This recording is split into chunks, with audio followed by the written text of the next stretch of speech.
चलिए, बातें नहीं भाई, स्टार्ट करें। कल कहां तक करवा दिया था?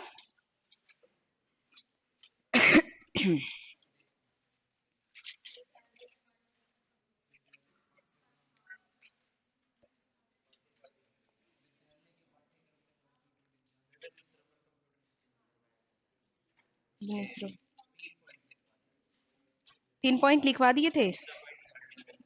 ये लिखवा दिया था कि शिक्षार्थी का काम हो, वो शिक्षक का काम होता है शिक्षा देना, और शिक्षार्थी का काम होता है शिक्षा ग्रहण करना, और पाठ्यक्रम से के माध्यम से इसका क्या होता है? मार्गदर्शन होता है। आगे लिखिए। पाठ्यक्रम उद्देश्य प्राप्ति का सशक्त साधन है। पाठ्यक्रम उद्देश्य प्राप्ति का सशक्त साधन है।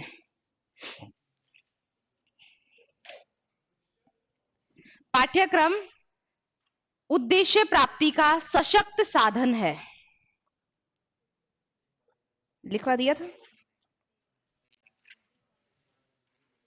सिलेबस, बात की थी ना कि सिलेबस मतलब पाठ्यक्रम शिक्षक को ध्यान में रखकर तैयार किया जाता है। सिलेबस या पाठ्यक्रम ओब्लिक पाठ्यक्रम शिक्षक को ध्यान में रखकर तैयार किया जाता है।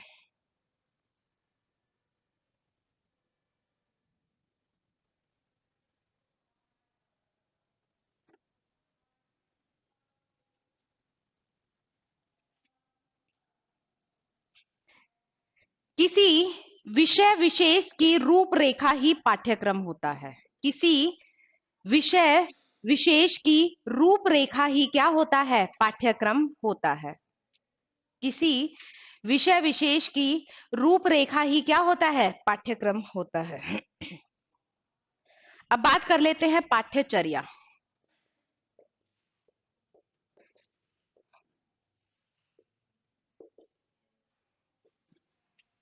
आपको पता है आरएस मेंस एग्जाम कैंसिल हो गया है। मेंस अभी रिसेंटली कल आज ही नोटिफिकेशन आया था कि नहीं किया जाएगा, लेकिन दोबारा से प्री का रिजल्ट डिक्लेयर होगा। कुछ क्वेश्चंस पे ऑब्जेक्शन था, उसके बाद मेंस होगा। पता नहीं ऐसा क्यों किया जा रहा है।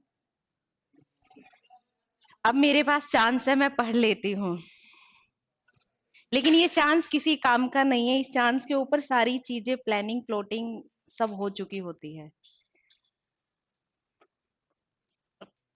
अगर इस चांस में मार्च में एग्जाम दिया, अप्रैल में दिया, मई में दिया, तीनों में ही प्रॉब्लम वैसे क्रिएट होनी है। चलो देखते हैं। लेकिन हाँ, अच्छी बात है कि मुझे इतना टाइम मिल जाएगा कि मैं सिलेबस को एक बार रिवाइज कर पाऊंगी। बस इतना इनफ है, फिर देखते हैं क्या होता है। चलो, ये मैं मेरे मेरे हिसाब से नहीं सोच रही हूँ, मैं इसे एथिकल वे में सोच रही हूँ, सभी के अकॉर्डिंग जिन्होंने बहुत अच्छी तैयारी कर रखी थी। मेरा तो हेल्थ इश्यू था, अब मेरा हेल्थ इश्यू फिर से आ गया, तो जैसे मुझे अभी भी आ रखा है।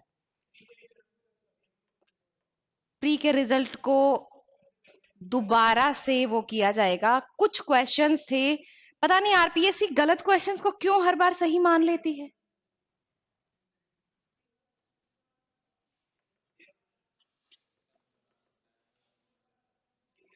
जिनमें से 3 या 4 तो रीजनिंग के क्वेश्चंस थे, जिनका आंसर बिल्कुल सही सटीक आंसर था। पता नहीं आरपीएससी क्या भांग खा के बैठे थे लोग, क्या कर रहे थे।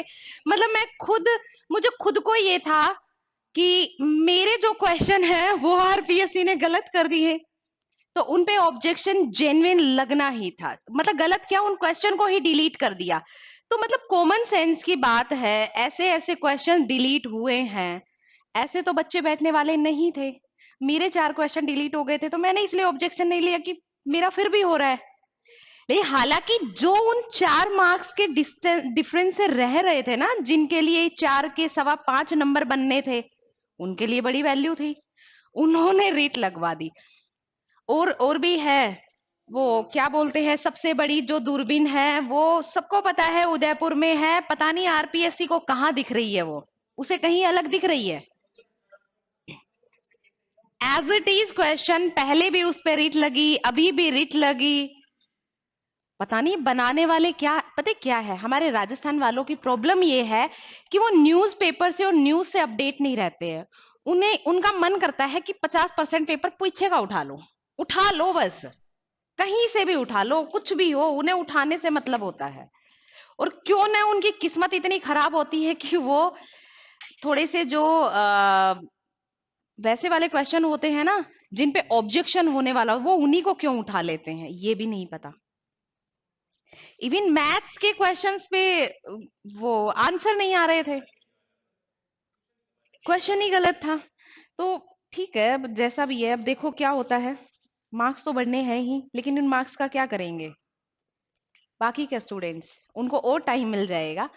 लेकिन बाकी बहुत सारे लोगों की बहुत सारी उम्मीदें थी, बहुत सारी चीजें वेल प्लान हो जाती हैं और ये चीजें सब स्पॉइल भी हो जाती है सिर्फ एक डिसीजन के ऊपर। चलो, कोई नहीं। मैं मेरी बात क्यों कर रही हूँ, मेरी तो सारी प्लानिंग इस पेपर के ऊपर हो रखी थी। चलो, बात करते हैं। सिलेबस क्या होता है, किसी भी पाठ्यक्रम की रूपरेखा, वही क्या होता है सिलेबस। अब पाठ्यचर्या या इसकी, मैंने क्या कहा था, जब वो शिक्षक के अकॉर्डिंग हो जाता है तो वो सिलेबस हो जाता है, वही जब स्टूडेंट के अकॉर्डिंग हो जाता है तो वो क्या हो जाता है, पाठ्यचर्या। तो लिखिए, इसमें बालक को केंद्र बिंदु में रखा जाता है, इसमें बालक को केंद्र बिंदु में रखा जाता है।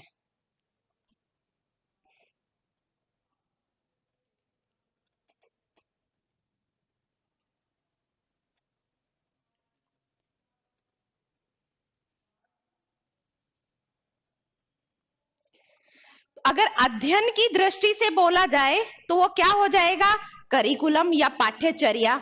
और अगर उसे अध्यापन की दृष्टि से बोला जाए तो वो क्या हो जाएगा, पाठ्यक्रम। आ गया फर्क समझ में, अध्ययन और अध्यापन। तो अध्ययन इज इक्वल टू करिकुलम और अध्यापन इज इक्वल टू पाठ्यक्रम। मतलब जब शिक्षक को मिलता है तो वो सिलेबस मिलता है, जब शिक्षक हमें उसे अपने अकॉर्डिंग पढ़ाता है, बालक के अकॉर्डिंग सोच के उसमें पूरी साइकोलॉजी पैडागोजी वगैरह इन्वॉल्व करके, तो वो करिकुलम बन जाता है। ठीक है, वो पाठ्यचर्या बन जाता है। चलिए नेक्स्ट।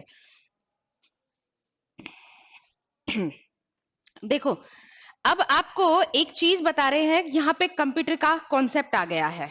ठीक है, अब कंप्यूटर की बात होगी, जिसमें से थोड़ा सा आपको क्या करना है, कंप्यूटर का आपने फंडामेंटल पढ़ लिया है, जिसमें कंप्यूटर का डिटेल आपको बता दिया गया है, हिस्ट्री बता दी गई है।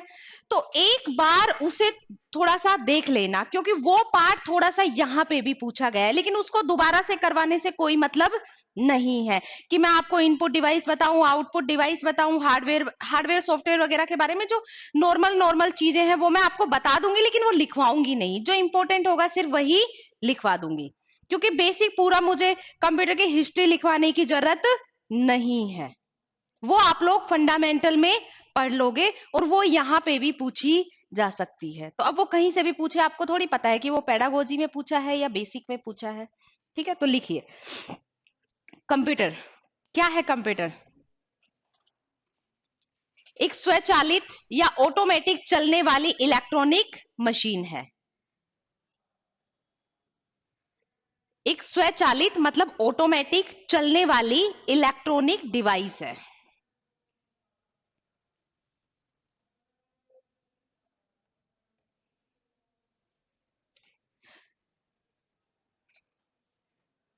जो कमांड के माध्यम से, उसे कमांड दिया जाता है तभी वो कार्य करती है। उसको निर्देश दिए जाते हैं ना, कमांड, कमांड के माध्यम से गणना करने का कार्य करती है।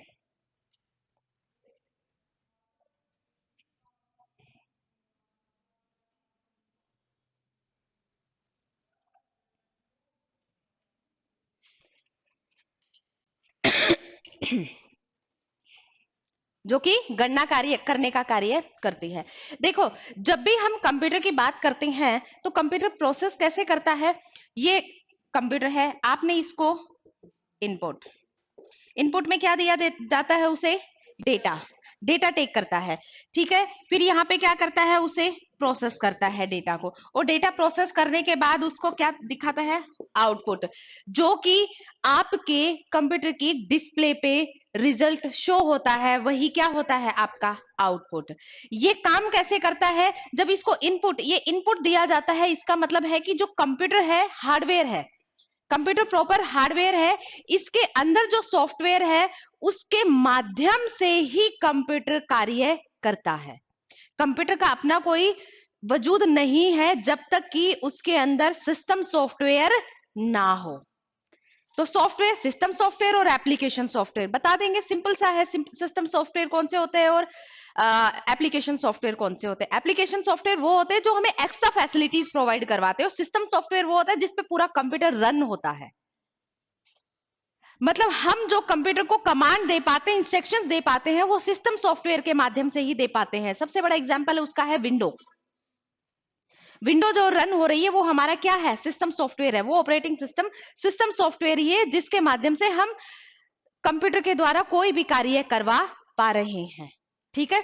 तो इसमें आपने इनपुट दिया, इनपुट में क्या देते हो आप, डेटा, वो प्रोसेस होके आता है, और प्रोसेस होके आउटपुट, और आउटपुट के बाद आपके सामने जो भी होता है वो रिजल्ट शो कर देता है। और आउटपुट के बाद जो डेटा है वो किस, क्या बन जाती है, इंफॉर्मेशन बन जाती है। क्या बन जाती है, क्या बन जाती है, इंफॉर्मेशन बन जाती है।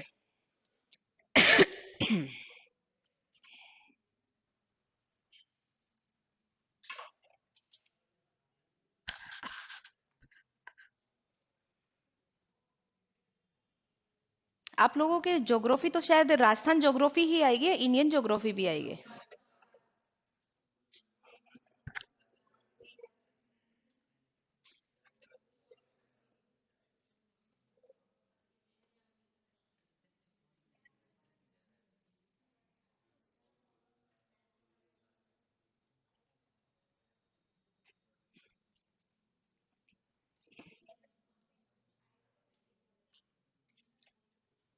नहीं, मैपिंग नहीं आएगी, लेकिन मैप का क्वेश्चन देके कई बार पूछ लेता है कि इनका मिलान कीजिए, पॉइंट्स बना के ऑप्शंस दे देता है। मान लो कि आपके वो उस पे बात कर ले, खनिज वगैरह पे, तो आपको डिस्ट्रिक्ट के नेम देके, जैसे भीलवाड़ा में मिलता है, तो आपको 1 पॉइंट भीलवाड़ा में, 2 पॉइंट मान लो अलवर में, 3 पॉइंट यहाँ पे, और फिर पूछेगा कि तांबा कहाँ मिलता है, ये कहाँ मिलता है, इसको कनेक्ट कर। ऐसे मैप वगैरह आपसे बनवाएगा नहीं, ठीक है। चलिए, लिखना शुरू कीजिए। जो कंप्यूटर है ये लैटिन भाषा के, किससे बना है, कंप्यूट वर्ड से बना है। किससे बना है भाई, कंप्यूट वर्ड से। कंप्यूटर लैटिन भाषा के शब्द कंप्यूट से बना है। कंप्यूट का अर्थ होता है गणना करना, गणना करना। तो कंप्यूटर का अर्थ क्या होगा, गणना करने वाला यंत्र या डिवाइस।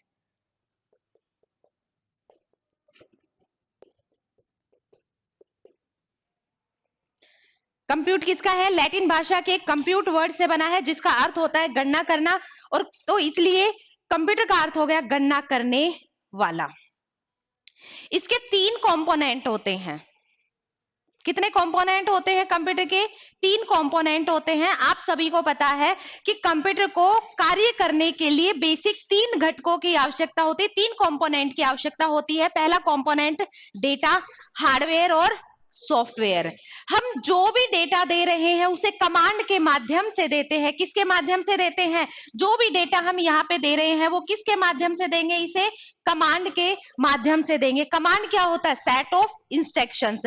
हम जो भी इसे निर्देश देते हैं उनका सेट क्या होता है, कमांड होता है। लिख दूं यहाँ पे, set of instructions. Set of instructions को कमांड बोलते हैं। यहां से आपका डेटा गया कंप्यूटर में। अच्छा, कंप्यूटर में जब वो आपका डेटा जाता है तो वो प्रोसेस कहां होता है? माइक्रो प्रोसेसर में। कहां पे? माइक्रो प्रोसेसर में। ये सारी चीज मैं आपको लिखवा दूंगी एक एक चीज, है ना। कहां होता है? माइक्रो प्रोसेसर में। और यही माइक्रो प्रोसेसर जिसे आप सीपीयू बोलते हैं, ये क्या करता है? कंप्यूटर का ब्रेन होता है। यहीं से ही आपके लॉजिकल और अर्थमेटिक ऑपरेशंस परफॉर्म किए जाते हैं।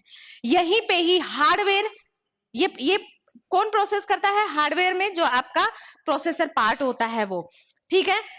लेकिन इस हार्डवेयर और उसके बीच में, हमारे बीच में जो एक इंटरेक्शन करवाता है वो सॉफ्टवेयर ही करवाता है।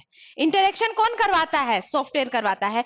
क्योंकि ये हमारी भाषा नहीं समझ सकता, ये हमारी भाषा नहीं समझ सकता, क्योंकि हम हाई लेवल लैंग्वेज यूज करते हैं। कंप्यूटर की लैंग्वेज अलग होती है, लो लेवल लैंग्वेजेज होती है जो कि बहुत हाई होती हैं, वैसे हाई होती हैं।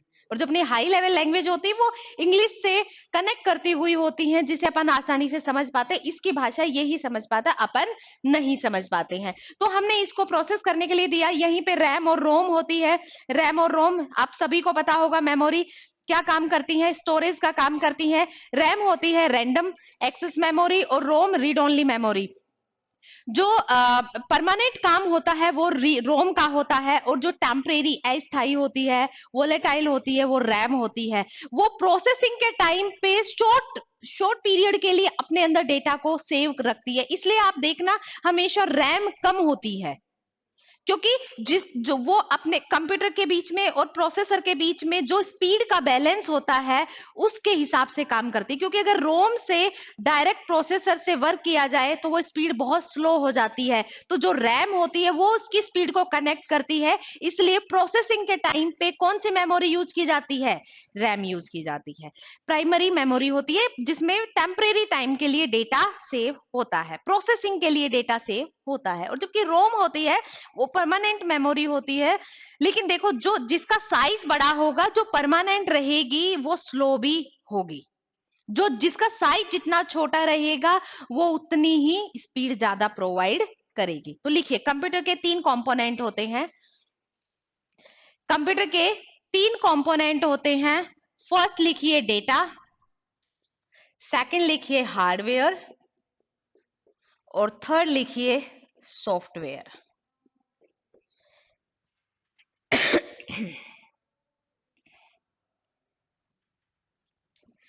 आप यहाँ पे लिख सकते हैं।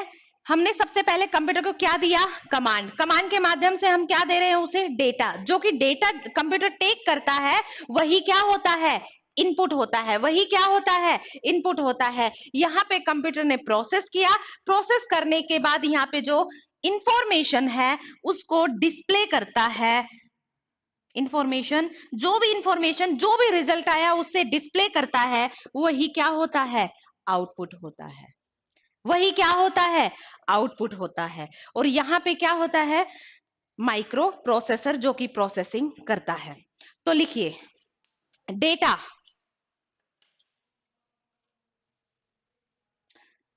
Collection of raw facts. Collection of raw facts मतलब यहाँ पे जो तथ्य होते हैं ना, वो कच्चे तथ्य होते हैं। कच्चे तथ्य का मतलब होता है कि इंफॉर्मेशन अरेंज नहीं होती है। इंफॉर्मेशन अरेंज नहीं होती है। जैसे मैंने यहाँ पे लिख दिया राम, यहाँ पे लिख दिया 23, आगे लिख दिया 25, और मैंने यहाँ पे जो भी है मैंने यहाँ पे लिख दिया। अब आपके पास ये इंफॉर्मेशन आपको नहीं पता क्या है, लेकिन जैसे ही ये प्रोसेस होने के बाद आपके सामने आ गया नाम, क्या हो गया? राम। रोल नंबर आपके सामने आ गया 23। गली मतलब फ्लैट नंबर जो भी है 25। Mobile number 988। तो ये इंफॉर्मेशन कैसी हो गई? अरेंज्ड या प्रोसेस्ड जो इंफॉर्मेशन होती है। तो आपकी जो डेटा होता है, डेटा से ही क्या बनती है? इंफॉर्मेशन बनती है। प्रोसेस्ड जो डेटा होता है वही क्या कहलाता है? इंफॉर्मेशन कहलाता है। तो आगे लिख दो, प्रोसेस्ड डेटा। प्रोसेस्ड डेटा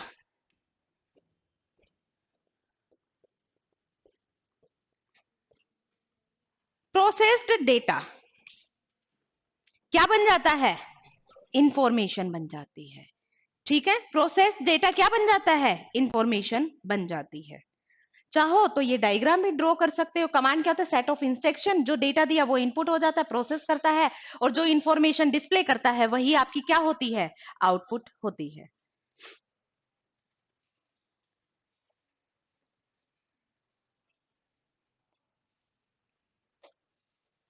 हो गया यहां तक? इसके बाद हम बात करते हैं हार्डवेयर की। लिखिए हार्डवेयर।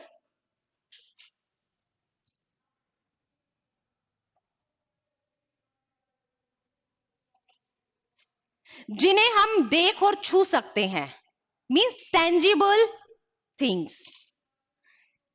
टेंजिबल थिंग्स जिन्हें हम क्या कर सकते हैं? देख और छू सकते हैं, टेंजिबल होते हैं जो।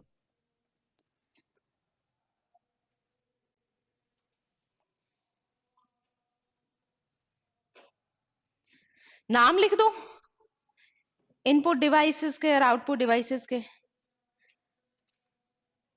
इनपुट डिवाइसेस और आउटपुट डिवाइसेस करके हार्डवेयर के नाम लिख सकते हो आप। इनपुट डिवाइसेस में आपका कीबोर्ड हो गया, माउस हो गया, और आपका क्या बोलते हैं, स्कैनर हो गया। ये सब आपके क्या आ गए? इनपुट डिवाइस में आ गए। और आउटपुट डिवाइस में आप लोग लिख सकते हो ये डेस्कटॉप वगैरह, मॉनिटर जो है, स्पीकर, हाँ प्रिंटर, जो भी है वो लिख दो। ठीक है, इसी के अंदर लिखो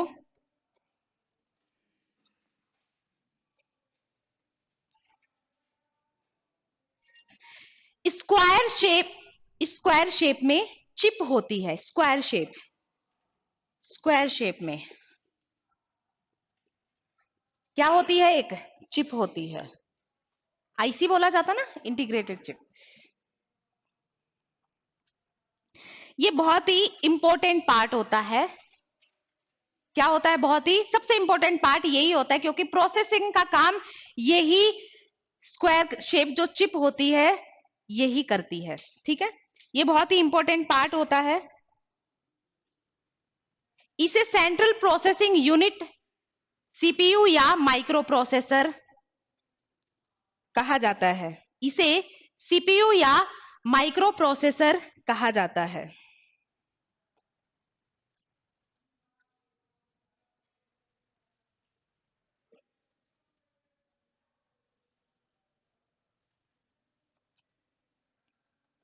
जो कि कंप्यूटर का ब्रेन होता है। मतलब सारी प्रोसेसिंग इसी चिप के द्वारा, जिसे अपन माइक्रो प्रोसेसर बोलते हैं, उसी के द्वारा परफॉर्म की जाती है। ठीक है,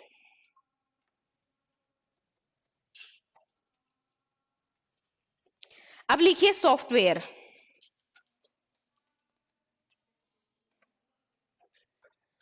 इंटेंजिबल क्या होते हैं भाई?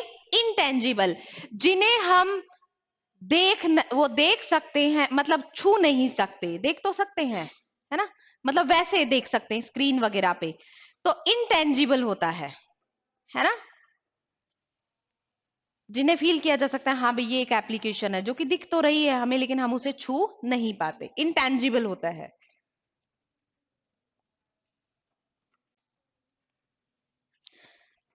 देखो कहीं कहीं पे जब आप सॉफ्टवेयर की बात करते हो तो कहीं कहीं पे सॉफ्टवेयर के 3 टाइप बताए हुए होते हैं, कहीं कहीं पे 2 टाइप। तो जनरली होते तो 2 टाइप है, जहां पे 3 बताए हुए होते हैं वो क्या करता है? सिस्टम सॉफ्टवेयर, एप्लीकेशन सॉफ्टवेयर और यूटिलिटी सॉफ्टवेयर को अलग कर देता है। जबकि जो यूटिलिटी सॉफ्टवेयर है वो सिस्टम सॉफ्टवेयर का ही पार्ट होता है। यूटिलिटी सॉफ्टवेयर क्या होता है? सिस्टम सॉफ्टवेयर का ही पार्ट होता है। तो जो छोटे बच्चों को पढ़ाने के लिए लिखते हैं वो क्या करते हैं? एक सिस्टम सॉफ्टवेयर लिखा, एक यूटिलिटी सॉफ्टवेयर लिखा और एक एप्लीकेशन सॉफ्टवेयर लिख देते हैं। जबकि लिखना यही चाहिए कि एक सिस्टम सॉफ्टवेयर होना चाहिए। स्टैंडर्ड बुक्स में हमेशा 2 ही सॉफ्टवेयर होते हैं। कौन कौन से होते हैं भाई? एक होता है आपका सिस्टम सॉफ्टवेयर और एक होता है आपका एप्लीकेशन सॉफ्टवेयर। ठीक है, एप्लीकेशन सॉफ्टवेयर जो कि ये जो भी यूज के अकॉर्डिंग एप्लीकेशंस बनाई जाती हैं वो सारी किस में आती हैं? एप्लीकेशन सॉफ्टवेयर में।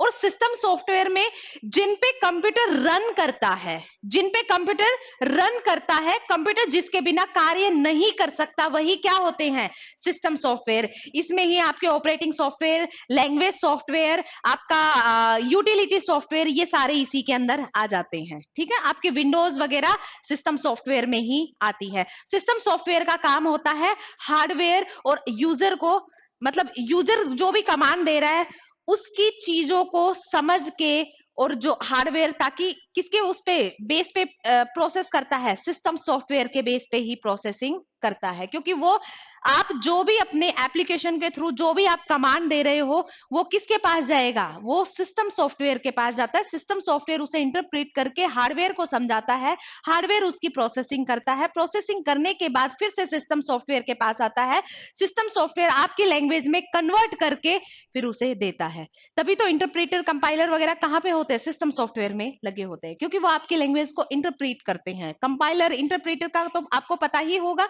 क्या करते हैं, ये एक भाषा से दूसरी भाषा में बदलते हैं। बस फर्क इतना होता है कि इनमें से जो इंटरप्रेटर होता है वो लाइन बाय लाइन करता है, कंपाइलर क्या करता है, पूरे प्रोग्राम को एक साथ वो कर देता है, चेंज कर देता है उसकी भाषा में। तो लिखिए, एक तरफ लिख दीजिए आप सिस्टम सॉफ्टवेयर और एक तरफ लिख दीजिए एप्लीकेशन सॉफ्टवेयर। बोलो,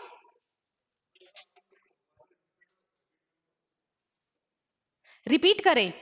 इनका काम होता है लैंग्वेज को इंटरप्रीट करना। ठीक है, जो इंटरप्रीटर होता है वो लाइन बाय लाइन इंटरप्रीट करता है, और कंपाइलर होता है वो पूरे प्रोग्राम को एक साथ इंटरप्रीट करता है ना। बस इतना ही डिफरेंस होता है, काम दोनों का वही होता है। ठीक है, लिखिए, एक तरफ लिख दीजिए सिस्टम सॉफ्टवेयर और एक तरफ लिख दीजिए आप एप्लीकेशन सॉफ्टवेयर। एप्लीकेशन सॉफ्टवेयर सबसे पहले लिख दीजिए general purpose software, general purpose software और customise software, general purpose software और कस्टमाइज सॉफ्टवेयर। जनरल पर्पस जो सभी के यूज के लिए बने होते हैं, और कस्टमाइज जो किसी स्पेसिफिक कार्य के लिए। जैसे अगर मैं व्हाट्सएप की बात करूं तो ये क्या है, सभी के लिए बना हुआ है, और अगर मैं रेलवे के सॉफ्टवेयर की बात करूं तो वो क्या है, कस्टमाइज है। वो किसी स्पेसिफिक पर्पज के लिए बना हुआ, जो सभी के जनरल यूज के लिए हो गया वो जनरल पर्पज हो गया, और जो स्पेसिफिक कार्य के लिए बन गया वो क्या हो गया, आपका कस्टमाइज सॉफ्टवेयर हो गया। अब लिख दीजिए सिस्टम सॉफ्टवेयर। सबसे पहले लिख दीजिए ऑपरेटिंग सिस्टम, उसमें विंडो, लिनक्स, यूनिक्स वगैरह आप लिख सकते हैं। Operating software, operating system, sorry.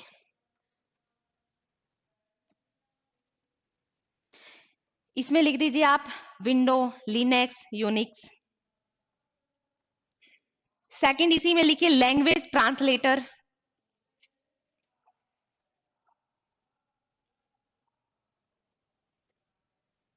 Language translator कौन कौन से होते हैं आपके, कंपाइलर, इंटरप्रीटर, असेंबलर, ये क्या होते हैं, ये आपके लैंग्वेज ट्रांसलेटर होते हैं। इंटरप्रीटर, कंपाइलर और असेंबलर सिस्टम सॉफ्टवेयर में ही है ना। हाँ, ये सिस्टम सॉफ्टवेयर के ही भाग हैं,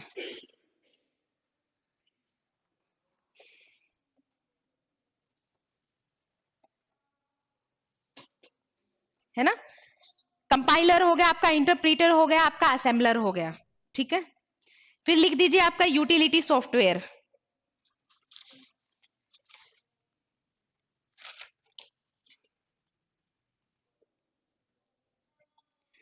फिर लिख दीजिए आपका यूटिलिटी सॉफ्टवेयर। और यूटिलिटी सॉफ्टवेयर में क्या आ गए आपके, वायरस वगैरह सब आ गए। हाँ, लिख दो, एंटीवायरस और बैकअप प्रोग्राम, फाइल मैनेजर, ये सब क्या आ गए यूटिलिटी प्रोग्राम में।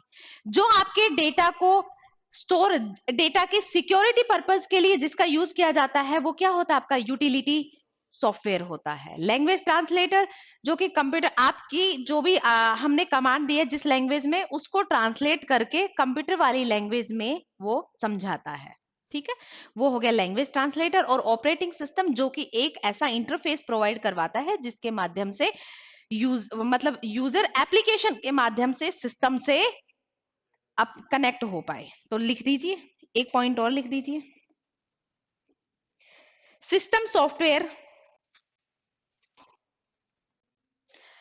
हार्डवेयर और एप्लीकेशन के बीच में इंटरफेस प्रोवाइड करता है।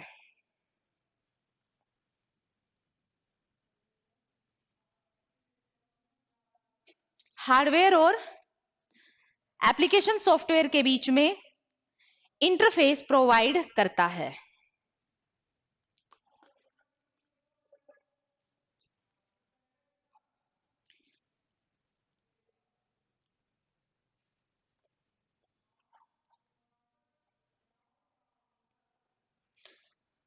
क्योंकि हम जो भी उसे कमांड देते हैं एप्लीकेशन के माध्यम से देते हैं, और उसको वो जो सिस्टम सॉफ्टवेयर है वो कंप्यूटर की लैंग्वेज में ट्रांसलेट करके लैंग्वेज ट्रांसलेटर के माध्यम से उसे समझाता है।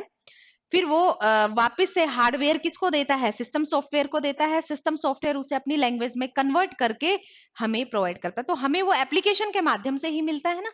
तो ठीक है, जितनी भी एप्लीकेशन है जिन्हें आप यूज कर पा रहे हो वो सारी आपकी क्या है, एप्लीकेशन सॉफ्टवेयर। और जिनको कंप्यूटर अपने प्रोसेसिंग के लिए यूज करता है वो क्या है, सिस्टम सॉफ्टवेयर।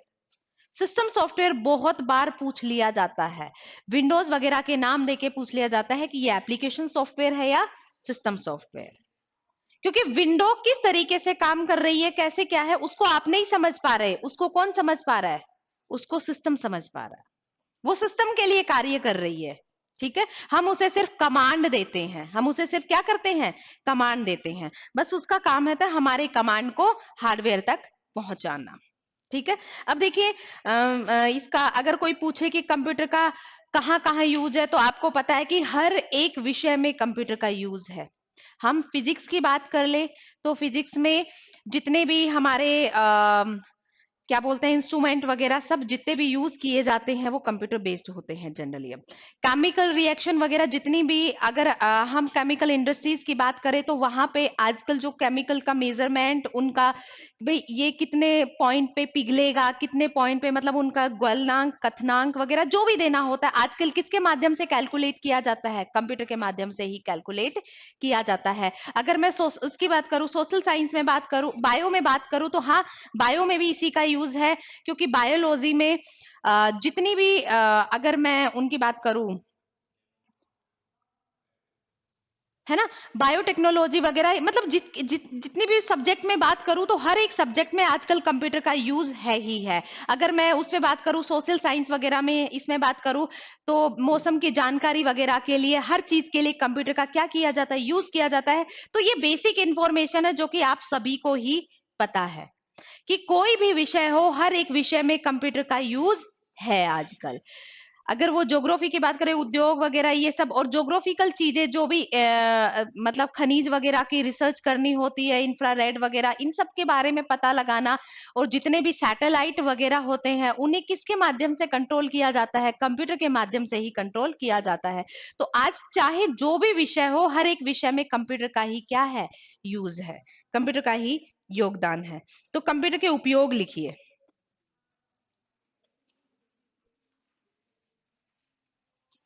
प्रशासनिक उपयोग, एडमिनिस्ट्रेटिव यूज।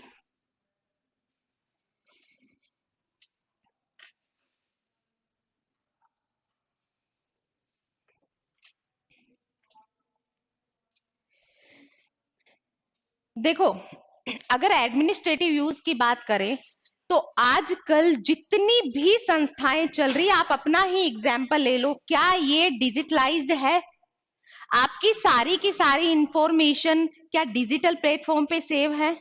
क्या आप डिजिटल प्लेटफॉर्म के माध्यम से क्लासेस ले पा रहे हैं? अगर मैं रिजल्ट वगैरह की, स्कूल वगैरह की बात करूं तो जैसे मेरा खुद का भाई है, वो हॉस्टल में पढ़ता है, तो उसकी जो भी परफॉर्मेंस है, उसकी फीस सबमिशन है, उसका रिजल्ट है, उसकी हर एक एक्टिविटी है, वो मुझे किसके माध्यम से मिल जाती है, ऐप के माध्यम से मिल जाती है। मुझे उसकी अटेंडेंस वगैरह की, किस दिन वो गया, किस दिन वो नहीं गया, किस वजह से इसने क्लास नहीं ली, सारी की सारी डिटेलिंग कहाँ से मिल जाती है मुझे, एप्लीकेशन के माध्यम से। तो क्या इसका उसका एडमिनिस्ट्रेशन में यूज हो रहा है? हर एक चीज में आजकल किसका यूज हो रहा है, कंप्यूटर का यूज हो रहा था। लिखो इसे, कई शैक्षणिक संस्थान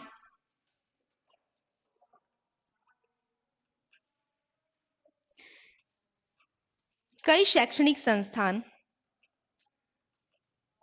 अपने सभी कार्य कंप्यूटरीकृत माध्यम से ही करते हैं।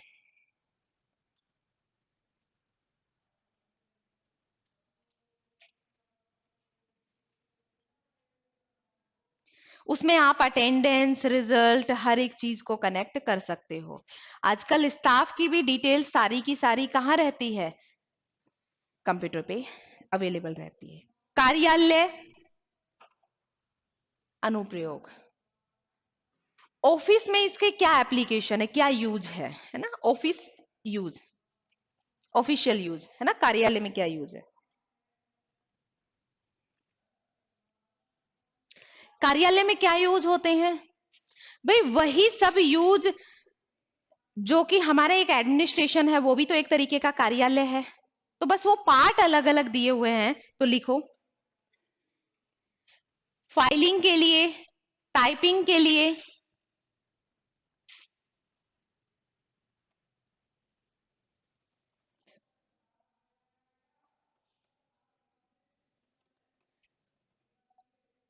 प्रेक्षण के लिए, प्रेक्षण, प्रेक्षण क्या बोले, एक तरीके से ऑब्जर्वेशन, या एक तरीके से उस चीज के अंदर उस चीज को उसका एनालिसिस करना। हाँ, मतलब यही होता है, उस चीज को एनालिसिस करना एक तरीके से। अब कैसे प्रेक्षण का बताऊं, नहीं आ रहा माइंड में वर्ड। सर्वे नहीं होता है, किसी चीज के जांच पड़ताल एक तरीके से करते हैं ना, किसी चीज के अंदर। सॉरी, प्रेक्षण सेंड करना, प्रेक्षण होता है सेंड करना। प्रेक्षण, प्रेक्षक नहीं, प्रेक्षण, प्रेषण, सेंड करना, प्रेक्षण, ऑब्जर्वेशन, ऑब्जर्वेंस। ठीक है, मतलब इसको तुम प्रेक्षण वर्ड को हटाओ, यहां पे लिख दो मेल वगैरह रेडी करके उन्हें सेंड करना, उनका ऑब्जर्वेशन, उनको एनालिसिस भी करना। ठीक है, इंफॉर्मेशन को एनालिसिस करना, डेटा तैयार करना, फाइलिंग करना, ठीक है, टाइपिंग वगैरह करना, जो भी मैटर हमें टाइप करना होता है वो सब करना, उसको एनालिसिस करना, उसका ऑब्जर्वेशन करना। ठीक है, और मेल वगैरह सेंड करना। कहीं ऐसा ना हो कि हिंदी के चक्कर में कुछ और लिख दे, तो इसे आप वैसे ही लिख दो, प्रेक्षक, प्रेक्षण, प्रेषक। हाँ, नेक्स्ट लिखिए, लाइब्रेरी में यूज, पुस्तकालय में सभी बुक्स की इंडेक्सिंग करना। ठीक है, बुक्स की क्या होती है? इंडेक्सिंग करना। कौन सी बुक कहां रखी हुई है, इस चीज की सारी डिटेल आपको लाइब्रेरी में पता चल जाती है। तो क्या करना? बुक्स के इंडेक्सिंग करना, मतलब बुक्स को इंडेक्स की फॉर्मेट में। आपने देखा होगा, जो लाइब्रेरी होती है, लाइब्रेरी में जो अलमीरा रखी होती है, अलमीरा के ऊपर नंबर्स लिखे होते हैं। तो कौन सी बुक कौन से नंबर उसमें है, तो वो क्या होता है, उसका इंडेक्स तैयार किया जाता है, पूरा इंडेक्स तैयार किया जाता है, कौन सी बुक कहाँ रखी हुई है। इसमें स्टूडेंट्स या टीचर्स जो भी लाइब्रेरी में अपीयर हो रहे हैं, जो भी लाइब्रेरी में जा रहे हैं, किसने कौन सी बुक ली है, ठीक है, किसने कौन सी बुक सबमिट की है, सारी इंफॉर्मेशन होती है। अगर आपका टाइम है 7 डेज का, और अगर आप 7 डेज से लेट उसको सबमिट करवा रहे हो, तो आप पे कितना जुर्माना लगेगा वो भी कैलकुलेट करके वो बता देगा, क्योंकि पर डे के हिसाब से लाइब्रेरीज में क्या होते हैं, फाइन्स होते हैं। तो लिखिए, बुक्स की इंडेक्सिंग करना,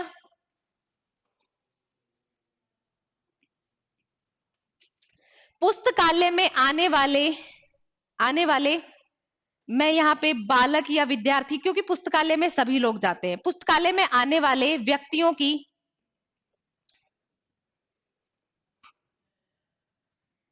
डिटेल, है ना, इंफॉर्मेशन, बुक इशू करने की डिटेल्स,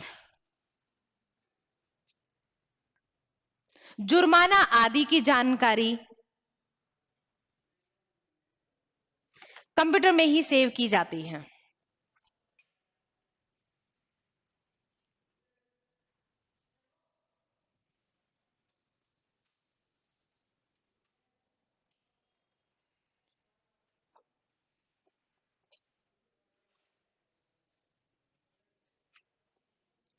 वित्तीय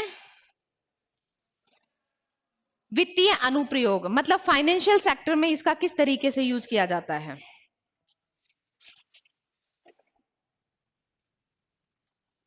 बजट तैयार करने में,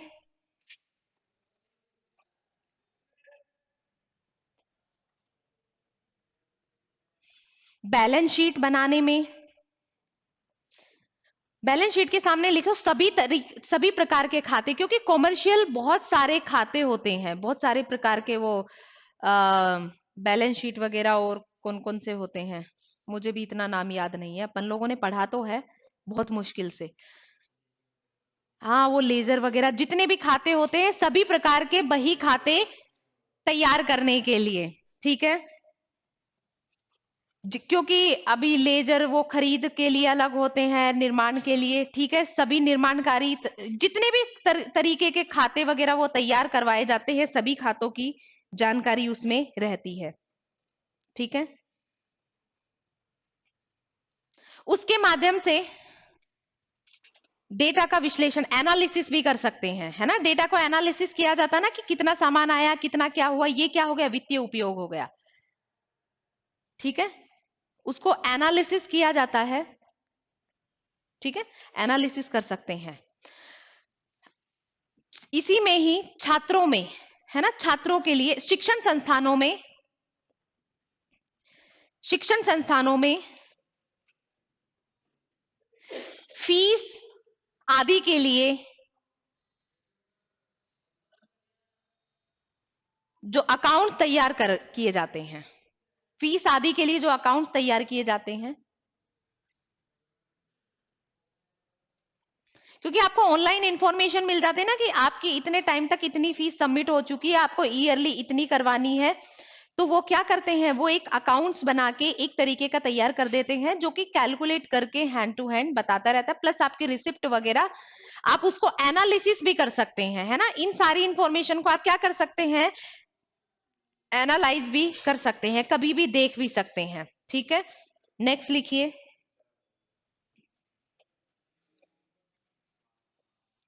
रिसर्च के लिए,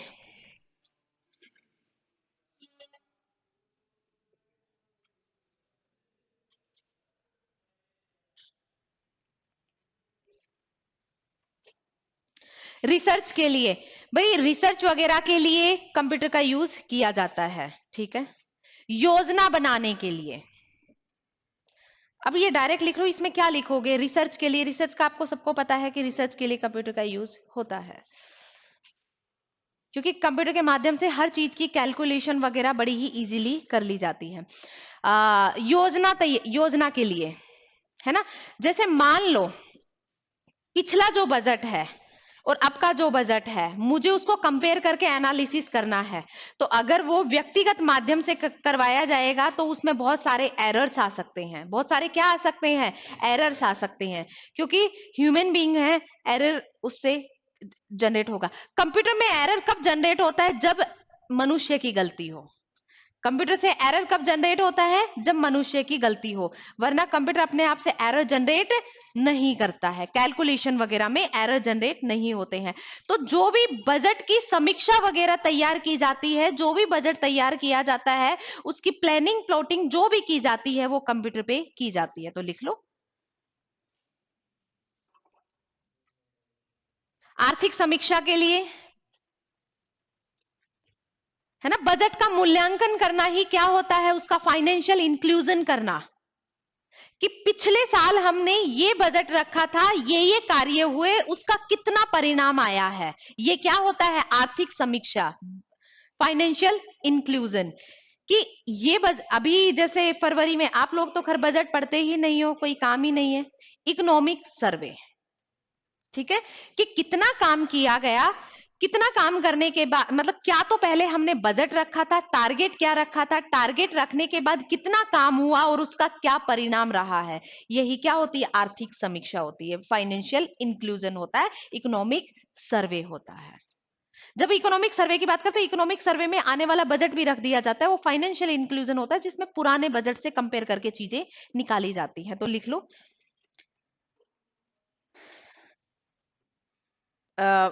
आर्थिक समीक्षा के लिए, फाइनेंशियल इंक्लूजन के लिए, बजट पूर्वानुमान के लिए, क्योंकि जब हम पुराना देखेंगे तभी हम अभी का पहले पूर्वानुमान लगा लिया जाता है कि इतना ये चीज रहेगी, इतनी हमारी जीडीपी रहेगी, इतना ये रह सकता है, पूर्वानुमान लगाया जाता है ना, इसी के माध्यम से लगाया जाता है।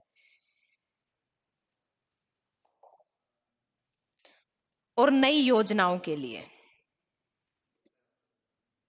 सर आगे,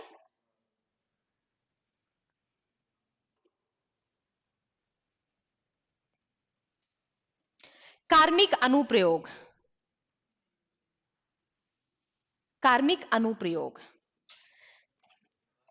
कार्मिक मतलब कर्मचारी के लिए जो उपयोग में चीजें लाई जाती है ना, कार्मिक अनुप्रयोग। देखो, कर्मचारी कहाँ आए, कितने कर्मचारी आए, कितने दिन, कितने कौन से छुट्टी पे रहे, उन सब की कैलकुलेशन जब एक साथ हो जाती है, मंथ के एंड में आ जाती है कि इतने दिन की इनकी छुट्टी रही, इतने दिन इन्होंने कार्य किया, इतने घंटे इन्होंने कार्य किया, आने की और जाने की। जैसे आप जाते हैं तो आजकल तो बायोमेट्रिक एंट्री होने लग गई है, जैसे ही आपने टाइम के साथ एंट्री की, आपकी एंट्री उसमें हो गई, जैसे ही आपने किया। अच्छा, ये गवर्नमेंट सेक्टर में तो नहीं होता है, लेकिन प्राइवेट सेक्टर में आर्स अगर आपने कम लिया है तो आपकी वो क्या कर दी जाती है, सैलरी कम कर दी जाती है। मतलब अगर आपने 1 घंटे पहले भी ड्रॉप किया तो आपका हाफ डे कैलकुलेट होता है। तो ये सारी कैलकुलेशन बायोमेट्रिक के थ्रू, या फिर अगर कोई इंडिविजुअल पर्सन अगर उस डेटा को उसमें ऐड कर रहा है तो उसके माध्यम से मंथ के एंड में पूरी की पूरी कैलकुलेशन होके आ जाती है कि इतने हाफ डे रहे हैं, इतने फुल डे रहे हैं, इतनी छुट्टियां रही हैं, तो इतने दिन का इतना पेमेंट बनेगा। तो ये इस तरीके की सारी इंफॉर्मेशन भी कंप्यूटर के माध्यम से, तो मतलब ये चीजें आपको बताने की या लिखवाने की भी जरूरत नहीं है कि कहाँ कहाँ किस किस तरीके से इसका यूज होता है। हर एक सेक्टर में यूज होता है और हर एक सेक्टर के यूज को आप बखूबी जानते हो। ठीक है, तो अभी सर आ गए हैं।